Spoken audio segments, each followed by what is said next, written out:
most importantly, the vision of how we treat people, the type of service we want to provide, the reputation we want to have in the community. And we want them to love their lives. And it's not just about 9 to 5. It's about wanting to make an impact on their life in and outside of work. Intentionally, we're like, let's make sure we're communicating, having these touch points. But we just naturally did it. Who we are as a company is that we try to be super transparent. Our best ad was just a picture of our team smiling at the camera. Yeah. Hey, we're real people. We're not crackheads that are going to steal your lampshade. It's like, you can trust us. You position yourself in a really good way. But why do you guys feel like you're having the growth you are having compared to some of the other guys in the area? Well, we've had to figure out marketing this last year. Big thanks to you guys and our Facebook ads. That was new to us this year. One tactical thing that we've started doing is requiring our applicants to send a selfie video. So that is just right away going to filter out 90% of the applicants you get. So what did you guys finish 2025 at revenue? 2.2. What's the goal for this year? Danny, Ryan, we're at the PCA 2026. How have you guys found the event so far? Great. Yeah, it's our, my 8th expo, about yours too. Trying to think about, yeah. But so it's great. We got to bring our full team this year, which is a little new for us. Okay, first time bringing the full team. Why this time did you decide to bring the full team? Not last year, not the year before. 3 years ago is when we started really building the team. So we've had a team member come each year over the last 3 years. Now that our team is growing, it's the most we've had with us. Got it. Okay. So I guess 3 out of the 4, it's new. Yeah. So it's fun to see them interact, see a bigger world in the industry than just our small bubble at home, which I think adds a lot of value to them and to be inspired and also affirming for them on the things we're doing. And so what's been the goal for you guys coming here then? Is there like an outcome you're trying to get from this? Or is it more so leading the team to go and find the outcomes for you? No, we usually are pretty, try to be intentional ahead of it of like, all right, write down what is something, maybe a bottleneck that we have in our business right now, or just like some little nugget you want to try to connect with somebody on, write it down, think about it ahead of time, and then just kind of divide and conquer. And sometimes it's something, you hear something that surprises you. And so what are some of the things you guys were after specifically? Me specifically is probably marketing, like getting people's insight of what is working for them and what's not working for them. Filling a full-time office manager. So like how does that look for other companies? You've spoken about that, yeah. So yeah, it's a good question. I would say for me, I'm really drawn towards the bigger picture information or presentations as far as like vision. Vision, yeah. Principles and insight on being a visionary and how to grow a business the right way are Well, I think when you've got big goals, you kind of need to be able to see pretty far into the future, especially as your team grows and you've got a lot of responsibility to take on. So I think that one of the reasons I wanted to have you guys on the podcast outside of that you're, trusted partners of Tridas is you've done a great job of building and positioning your brand in what I would argue is probably the most optimal way of doing it, where it is this like very family friendly orientated business. I'm assuming this was all done intentionally and on purpose, but what do you guys feel like you've done specifically right from that brand's perspective? I would say at first it wasn't as intentional. Yeah. No. But over the last 2 to 3 years, it's become more clear to us, like, what does being a family business mean to us? And not just something we put on our wall or our website. Yeah. I think we were just talking about this recently, right? Yeah. We just lean into it naturally. Obviously, like we come together in this partnership and we're a married couple. It adds another layer of just like of trust too, to our team and to our clients. And we like truly enjoy doing it together. And we also enjoy being in our community and giving back. So it just like kind of naturally happened that way. And people find that like to be very trustworthy and approachable. Is that something you've noticed people like verbally said to you in conversations, or you just notice it through how the business has grown? I would say on like from the estimating side, I think our like clients will give that feedback that they were drawn to just being real and being just local, authentic, and family owned, and I think some of that culture, is naturally comes out maybe on an ad or on our website. But also influences our... Yeah, there's like a woman here, right? It's a male-dominated industry. And so it's very like... Yeah. And women are like our kind of avatar client that's we're working with. And so to have that of like, there's a woman here too. Like everything's okay. Yeah. Don't worry, it's okay. I think I can trust maybe a little bit more now.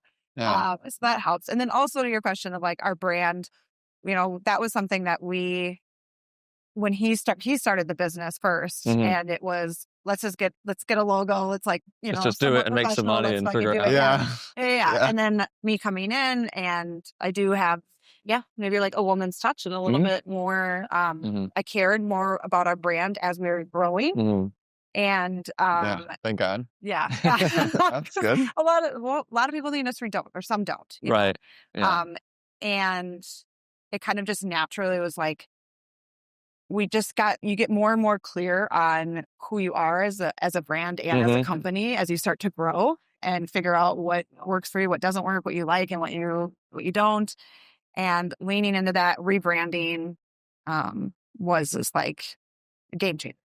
Yeah. Oh, so you guys went for a rebrand and did this repositioning and thoroughly thought through what the plan was.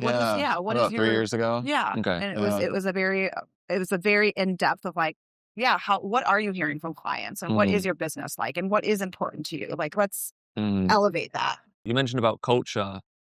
How do you guys feel like you've built a good culture? Because at least like I've chatted to some of your team, you obviously talked to some of your team on calls through like the video ads and everything you're running. You can see that everybody like is engaged and wants to be part of it. Some guys, only one guy does the videos, but for your team, they're all pretty bubbly. They're all pretty energized. They like want to be part of it. Yeah. What do you guys feel like you've done right there? Comes to mind for me is just sharing the vision. Sharing the vision enough and clearly enough. And I think that has provided buy-in from our team, feeling like they're not like they have to, but they want to be part of owning that vision. Sure. And contributing to that. And I'll also say to that is like, not the things that we've done wrong. Like we've like made hires, like we've made convenience, like we've made hires that are not the best fit. Or, culturally. They're not the right person for that seat. And so getting more clear of like, and like we have up too. So sorry, I swear. But we have made mistakes. And then just being like, you see how that affected us. You see how it affected the rest of the team. You see how it affected this person. And getting more clear on the people that you are bringing. Yeah, that's a good point. Yeah. Well, I think people say it's kind of woo-woo, but they say, your core values, your vision, your culture is stuff that when you start a business, it's like, that doesn't matter. We just need to land projects. But then as you start to hire more people, you kind of hire for that aspect first. And if they've got those other skills, whether they're a painter or whatever it is, that comes second so that you can keep people together. And like you guys have learned that through experience, but chatting to some of your team and seeing how you guys operate, it's very clear that you're starting to get that more dialed in. Everyone's kind of jiving together pretty well, which is huge. What is your guys' bigger vision when you're sharing that with the team? What is the vision? The easy answer is, talk about top revenue, right? Like our vision for that. But it's most importantly, the vision of like how we treat people, the type of service we want to provide, the reputation we want to have in the community, and the impact we want for our own people. We want them to love their lives. And it's not just about 9 to 5. It's about wanting to make an impact on their life in and outside of work. And that's always been really important to us. And they see opportunity. They see opportunity for growth in their position and in the future. Do you guys give people kind of clear steps when you say, if you come in on this role, these are the next natural growth opportunities? They're aware of like, if you want this, right? Like this is what eventually our company will need. And that is available to you if it's right. As long as you perform and do what you need to do. Yeah. You said you've recently hired, or you're bringing on a full-time office admin. Why did you decide to bring someone? Because you had someone doing it part-time for a little bit. What made you feel like you needed the full-time role? Capacity. Capacity. To deliver the service to get back to people to, we just really capacity, the part-time worked for a while. And as we grow, it came to realization real quick that this year we need that full-time position just to, I see like the office as like the gatekeeper of our business. Right. And as we grow, like that needs to be solid. It needs to be quick. And it has to be a great, experience. Yeah. So, and then, obviously supporting the sales. I mean, that's part of the sales process. And so supporting our estimators as we bring on those and then trickles down. So got it. So what did you guys finish 2025 at revenue? 2.2. 2.2. Yeah. And what's the goal for this year? 2.7. 2.7. 2.7 is our on paper goal. On paper. With leaving margin in there to do more. I think we'll definitely do more than that. You feel like you're going to do more? Yeah. Yeah. Yeah. 3.5, I think, is where I see us. I would say, what's like your big daddy goal? It's like, what's a real true goal you're going for? 3.5 to 4. But 3.5 to 4. Yeah. And you're bringing on another estimator as well, right? So you're gearing up for the summer. Yeah. Really? Just brought on our second estimator about 3 weeks ago. Okay. And then our second PM will be the next hire here in the next month. Got it. Okay. So you guys are doing a lot of hiring in preparation to force the growth. Yeah. And you're obviously part of MPG, so they've got a lot of support there. Yeah. Do you guys have a specific process when you're bringing on these estimators that you take them through? Do you like shadow them on estimates, or how does it look like to ramp them up? The one leading production and sales, it's a lot of shoulder to shoulder. I've learned that the hard way. Sure. It's there's 4 to 6 weeks of just shoulder to shoulder. We're going to do this together to support, train, and develop them with, self-led videos and SOPs, in the first week. But it's the real life observing feedback and support that they know, and we kind of have a framework set out for that. But so you got like most effective 100% in with them for the first period, and then you're like, okay, now you can spread your wings and yeah. And of course, there will always be that continuing, 4% rule of being the gentle hand on the back, that keep improving and developing them. But that's our model. That's what are discovering works well. But that 4 to 6 weeks of just shoulder to shoulder and then slowly backing away from there. What do you guys feel like you do differently compared to some of the competitors in your market? Because obviously we spoke about how you position yourself in a really good way, but why do you guys feel like you're having the growth you are having compared to some of the other guys in the area? Well, we've had to figure out marketing this last year. Yeah. Yes. And big thanks to you guys and our Facebook ads. That was new to us this year, but and is still our main marketing method. And we'll keep maxing that out until we need to start diversifying more. But as far as just lead generation and marketing goes, I mean, that's been a huge contributor, and that'll be to support another estimator, right? And another project manager. Our constraint is the word I was looking for. Will be marketing, right? It's like without marketing, you don't get sales. With no sales, you don't have any projects to do. Yeah. We'll also say like being clear on you mentioned earlier, it was like the vision, right? And we're not just like balls to the wall of like, let's just get as big as we can, as fast as we can. Sure. Yeah. Not for vanity. For some people that might work, but for us, it's just like, okay, take a step back and let's get clear on what we want and why, and then how do we go about that without totally fucking up. Do you feel like being part of MPG has helped guide that process? Yeah.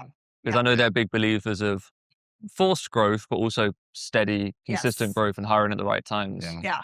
How do you feel like those guys have helped you since you've joined them? Is there anything in particular that's been like the big next step that they've helped you take? For me personally, what I've experienced and felt over the last year, we've been with them for a year. Okay.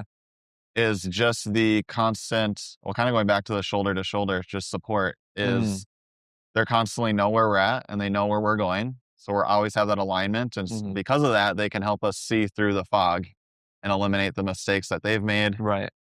They've been to where we want to go already.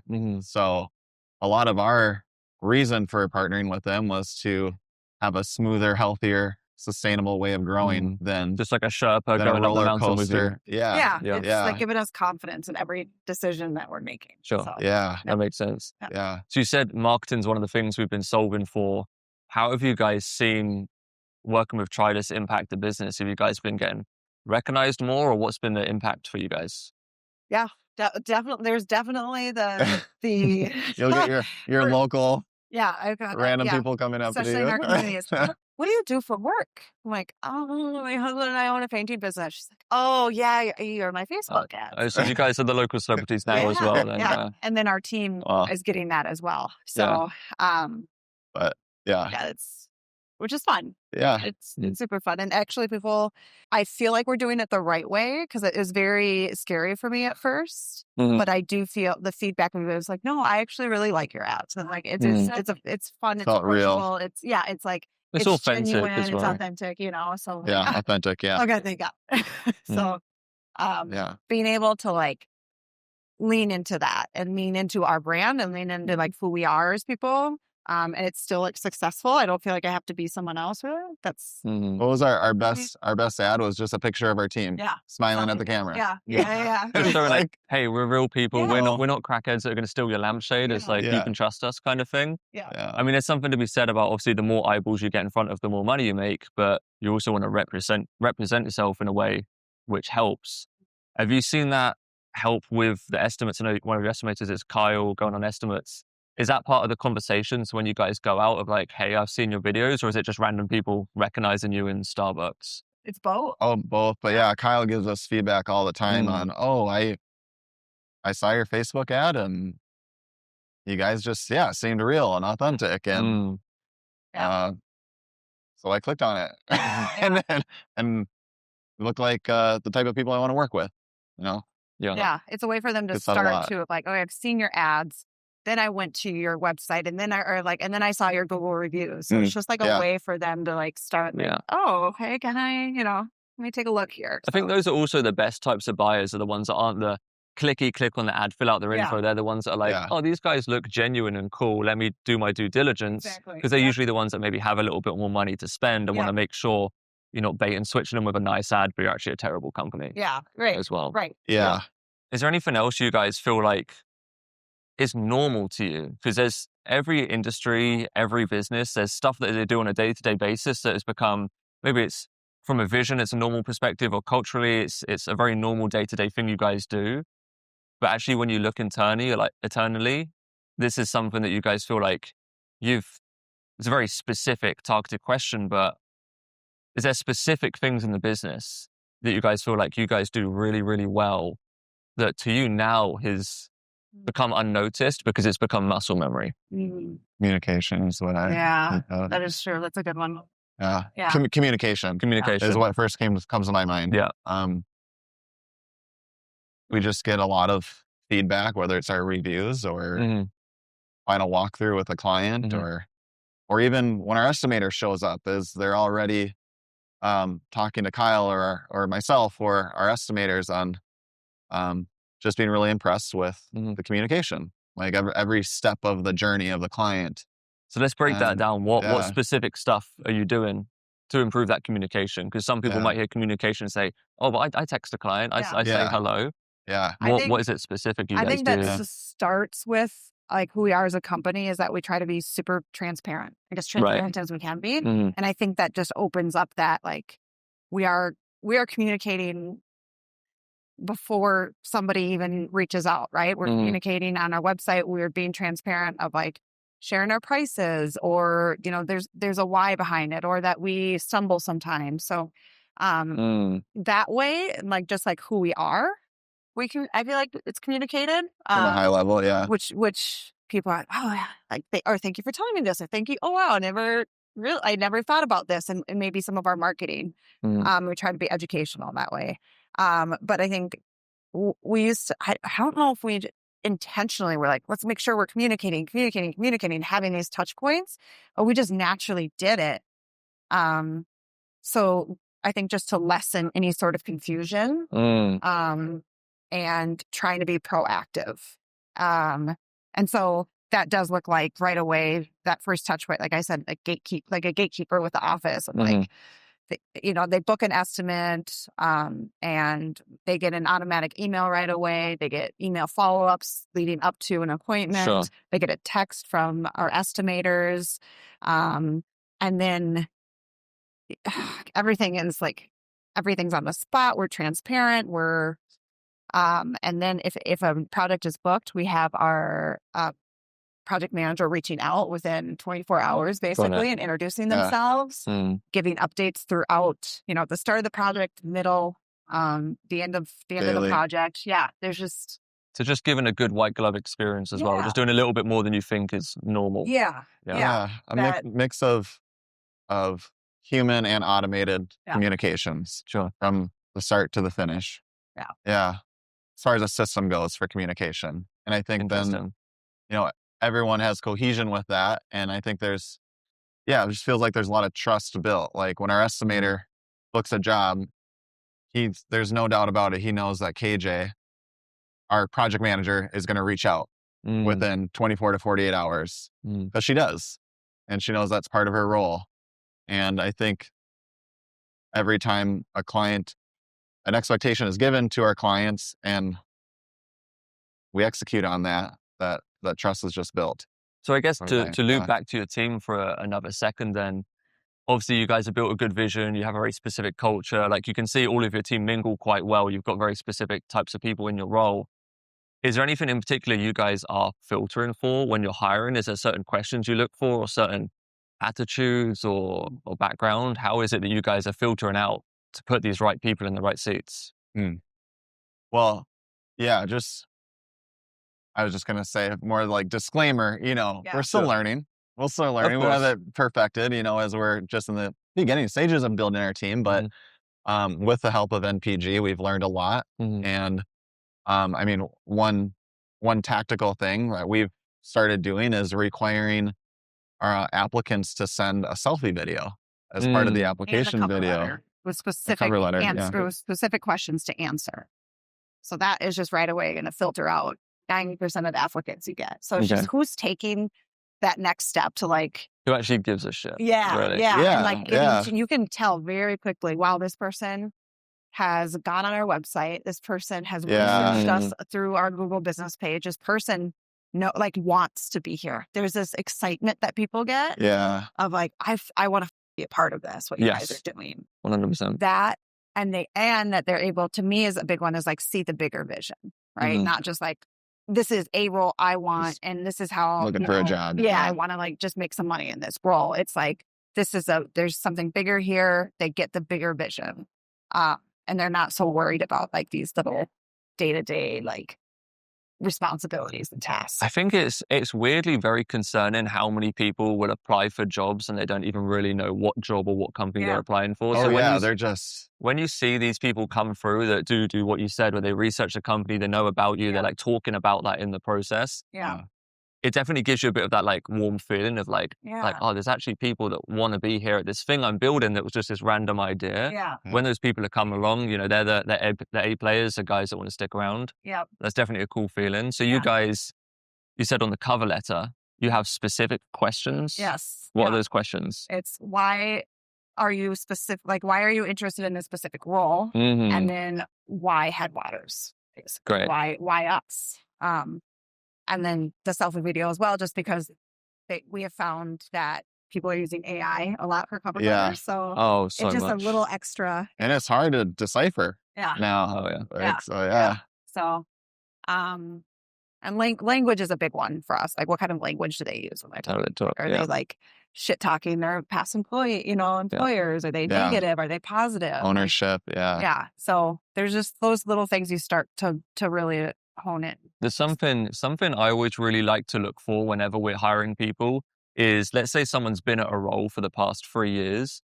The go-to question I always ask them is how long ago did you know you wanted to look for another job? Or how long have you been looking for another job? And what drew the line in the sand to make you want to start looking for other jobs? Because one of the things we'll find, at least for us, is the last thing you want is someone that's worked at a company for 3 years, but for the past year and a half, they've been unhappy at the company and didn't want to be there, but didn't make a change for ages until recently. That's something we filter for a lot from like an attitude perspective of like, if you're unhappy with something, do you solve it and figure it out quickly? Or are you willing to like sit in that discomfort for a long time? Because the last thing we want is someone to come into the company, think everything's great, but actually they just don't like it. Yeah. So we always find that the people that say like, yeah, like 3-4 months ago, I realized this wasn't for me. I drew the line in the sand and now I'm applying. Yeah. That's like someone that's ready to move and move on. So it's something that we like to look for a lot. I like that.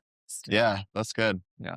So you guys are trusted partners of Tridas, and it's always a pleasure to work with you guys and meet people in person as well. It's always Zoom, everyone's pixels on a screen and everything. Is there anything you'd say to potentially anybody that's thinking about working or partnering with Tridas at all? See, I've appreciated the flexibility that working with Tridas has given us, and like the openness that you guys have with us.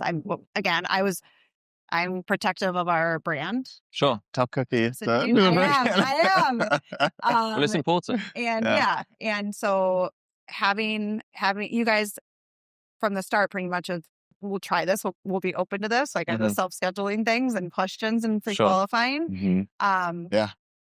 But also someone like you've also pushed back in a healthy way of, well, this is what's going on. And this is what I need to know. Right. And so being educated on like the marketing industry and what's working for Meta and what we're doing. So that's makes it feel like a, two-way street. So, yeah.